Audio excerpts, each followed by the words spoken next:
वापस रिपीट करो इसको।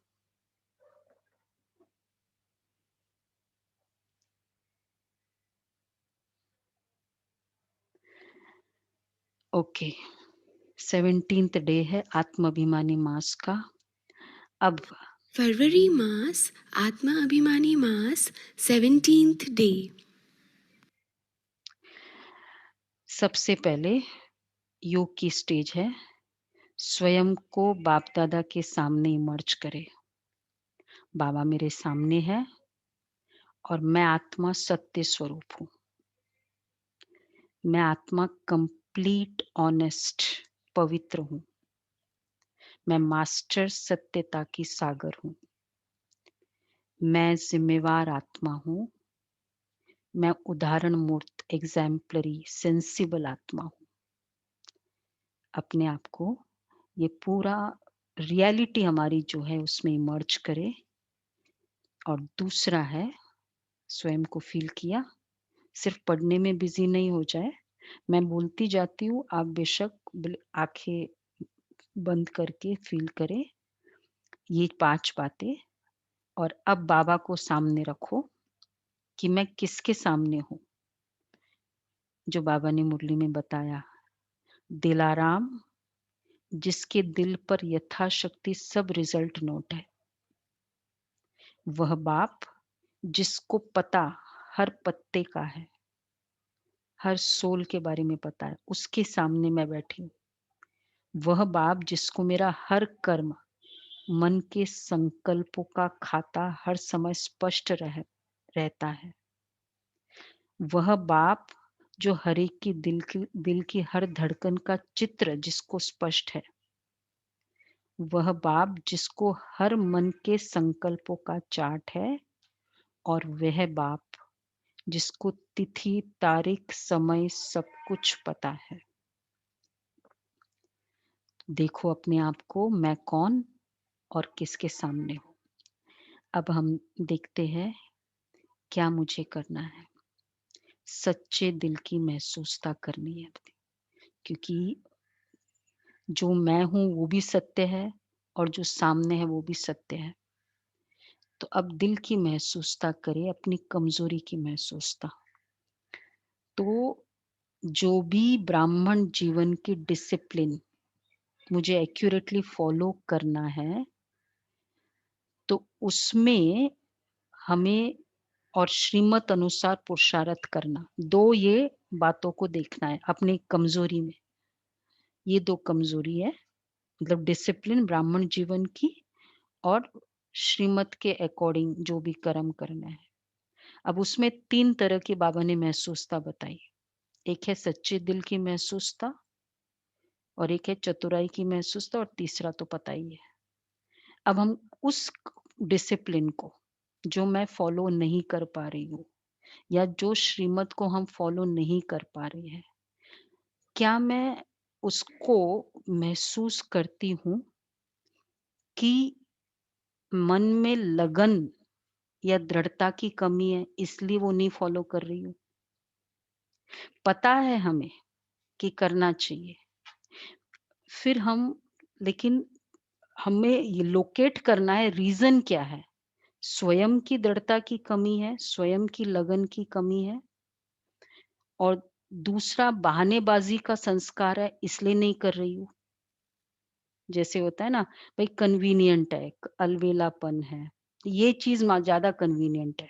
श्रीमत कुछ और कहती है, लेकिन फिर हम इंटरप्रेट करेंगे, बाबा ने कहा ही है ना कि ये करना चाहिए, क्लास करो, क्लास करते हैं हम, पर वो कन्वीनियंस की क्लास कर रहे हैं या अलबेलापन की क्लास कर रहे हैं।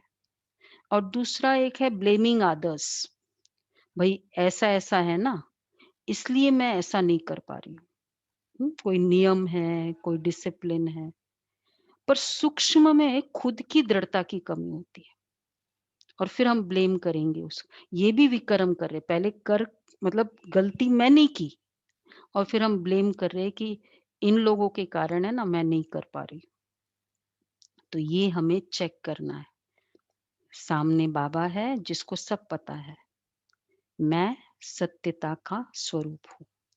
तो अब ये सच्चे दिल की महसूसता ये हुई, ठीक है? अब चतुराई की महसूसता क्या होगी उसमें?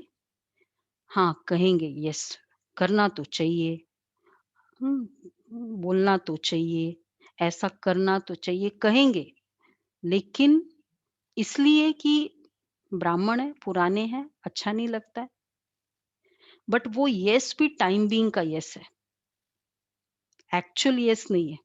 टाइम बीइंग के लिए उसके सामने आ गए, बाबा के सामने, मुरली के सामने तब कह दिया येस, येस। मुझे ना बड़ा अच्छा फ़ील नहीं हुआ। तो चतुराई की महसूसता ये 4 है। एक तो ये, दूसरा अपनी कमी के अकॉर्डिंग डिसीज़न है। बट नाम दूसरों का लेना है कि ये रीज़न है, ये रीज़न है। जैसे मेरी कमी है कि मेरी दृढ़ता की कमी होगी, लगन की कमी होगी, पर फिर नाम लेंगे कि ये बात है ना, ये व्यक्ति है ना, इसलिए मैं नहीं आ पा रही। क्योंकि जो जेन्युइन होता है ना, हमको भी पता है जेन्युइन क्या है। हम लोग को पता होता है, अब अगर मेड भी कोई रीज़न देती है ना, हमको समझ में आ जाता है कि ये ऐसे ही बोल रही है या जेन्युइन है। होता है ना? भगवान के सामने मैं बैठी हूँ आज, तो अपने दिल से पूछो कि क्या ये जेन्युइन है जो मैं कह रही हूँ? दूसरे को मैं ब्लेम कर रही हूँ कि इसके कारण मैं ये नहीं कर पा रही हूँ, इसके कारण क्लास नहीं कर पा रही हूँ, या मेरी कमी है। दूसरा, एक अच्छा ब्राह्मण कहते थे, मुझे टचिंग आई, बाबा ने मुझे टच किया, मुझे प्रेरणा आई कि तुम ऐसे कर सकते हो। अब ये भी बहुत बड़ा गलतफ़हमी है। भगवान की प्रेरणा भगवान की मुरली है। मैं ये नहीं कह सकती हूँ मुझे बाबा ने टचिंग दी, प्रेरणा दी, मैसेज किया कि तुम ये कर सकते हो, ये गलती कर सकते हो। अगर ये भगवान करने लग जाए ना तो इसको मुरली की ज़रूरत ही ना हो। तो ये भी हम बहुत, बाबा ने आज ही कह दिया ना कि हर हालत में बाबा से पूछो, राय लो, निमित्त से राय लो कि भई ये ठीक है, मुझे टचिंग आई ये नहीं। ये भी एक चतुराई की महसूसता है। कवर करना होता है ना। और चौथा, तो ये 3 ये है चतुराई की। ये 4th है, फिर तीसरी महसूसता, ये थोड़ा नंबरिंग में ऐसा किया है, विवेक का खून। तो 2nd और ये 3rd है, विवेक का खून करना। अब मुझे पता है कि ये मिस्टेक है, लेकिन लेकिन हम उस समय उसको विज़डम को यूज़ नहीं कर रहे। ना, कइयों ने हमको कुछ बात बताई कि ये प्रॉब्लम है, ये है। तो हम ऑल द वे उसको फ़ोन किया, ड्राइवर को फ़ोन किया, वो किया कि भई आपको ये प्रॉब्लम है, घर से ये प्रॉब्लम है, तो वो सब कर दिया, पर फिर भी नहीं करना है वो काम। तो मतलब अपनी विज़डम का पता है और कि ये ठीक नहीं है, पर फिर भी उसको नज़रअंदाज कर देना। अपने विवेक का खून करना। जैसे वही कोई भी सिचुएशन ले लो, भोजन की डिसिप्लिन ले लो, सेंटर में क्लास करने का डिसिप्लिन ले लो, अमृत वेला का डिसिप्लिन ले लो। तो मुझे पता है और फिर हम उसको नज़रअंदाज कर रहे हैं, मर्डर कर रहे हैं खून का, अपने विवेक का, विज़डम का। पता है कि जो कर रही हूँ, but still doing to keep name. और दूसरा है, ये भी एक संकल्प आना, विवेक का खून 3 बातें में बाबा ने बताया कि सभी करते हैं, भई सब लोग ही ऐसे ही कर रहे हैं, मेजॉरिटी तो ऐसे ही क्लास कर रहे हैं। एक सिंपल है ना, अगर ऑनलाइन क्लास कर रहे हैं, भई सभी ब्राह्मण ऐसे ही कर रहे हैं आजकल तो। तो ये भी दूसरों को देखकर अपनी शक्ति को कम करना, ये अपने विवेक का खून करना है। और फिर तीसरा तो और बहुत खराब है कि फ़ील ही नहीं करना कि मैंने गलत किया। क्योंकि सभी कर रहे हैं। भई सभी कर रहे हैं, सभी पास फेल हो रहे हैं, तो मुझे भी फेल होना है क्या? ये हमें देखना है।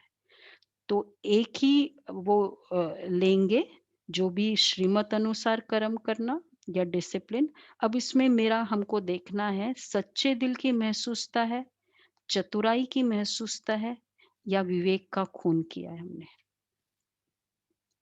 ये हम देखें अपने आप को। तो इसलिए एक एक टुडेज़ प्रैक्टिस में अब एकांत में बैठ के सोचिए मैं जो कर रही हूँ, क्या मैं राइट कर रही हूँ? फ़ील करें। एक तो ये एकांत में बैठकर और दूसरा मैं शक्ति स्वरूप, सत्य स्वरूप आत्मा हूँ, ट्रांसपेरेंट। वो वाला कल का पुरुषार्थ तो करते ही रहना है और बाबा की प्रेज़ेंस महसूस करनी है, इन एवरी कॉर्नर जहाँ। तो ये दिल की महसूसता हमें करना है। तो एक पुरुषार्थ ये करें और क्योंकि जहाँ लगन होगी ना, वहाँ विघ्न तभी दिखते कोई भी कर्म में जब लगन नहीं होती है। अगर हम लगन से सोचे तो कोई विघ्न होगा नहीं, चाहे वो अमृत वेला का हो, चाहे खाने का हो, चाहे कुछ भी हो, चाहे सेंटर पे आने का हो। वो लगन नहीं होती है, तो ये है ना, ये है ना, ये है ना, फिर वो फिर बहुत सारे लोग मिल जाते हैं वैसे ही। तो वो हमें चेक करना है कि हम कौन से स्टेज पे हैं, लगन या विघन की स्टेज पे है। और कभी अपने इंटरप्रेट तो कभी मत करो मुरली को कि बाबा ने मुझे ये बोल दिया, मैं ऐसे करूँगी। बाबा ने मुझे ये बोल दिया, श्रीमत नहीं है, मुरली में कभी नहीं बोला, बाबा ने मुझे कैसे बोल दिया ये? इसलिए आज की मुरली भी बहुत एक्यूरेट है। बाबा उसमें कहा था कि नब्ज़ देखकर बाबा राय देते हैं। तो ये चेक करें और दिल से अपने आप को हम एकदम सच्चाई से पेश करें। हमको स्वयं को पता है कि हम कैसे हैं, क्या है। दूसरे को शायद नहीं पता हो, हमको पता है। और भगवान भी सच्चाई का मार्क्स देते हैं। देखो आप भी ना कहते हैं ना बाबा मदद नहीं करता है या उतना मदद नहीं है। कोई गरीब है और वो कमाई कर सकता है, लेकिन वो ना जानबूझ के जैसे वो बेगरी पार्ट करता है या तो आप लोग भी कैसे हम लोग भी कैसे हो जाते हैं कि क्यों करे? ये कर सकता है, ये जानबूझ के ढोंग कर रहा है।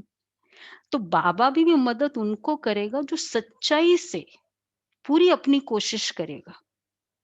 मैंने अमृत वेला पूरी कोशिश की, मतलब मैंने क्लास करने की पूरी कोशिश की, बट ऐसी थी फिर भी नहीं कर सकती, उसको बाबा मदद करेगा हर चीज में।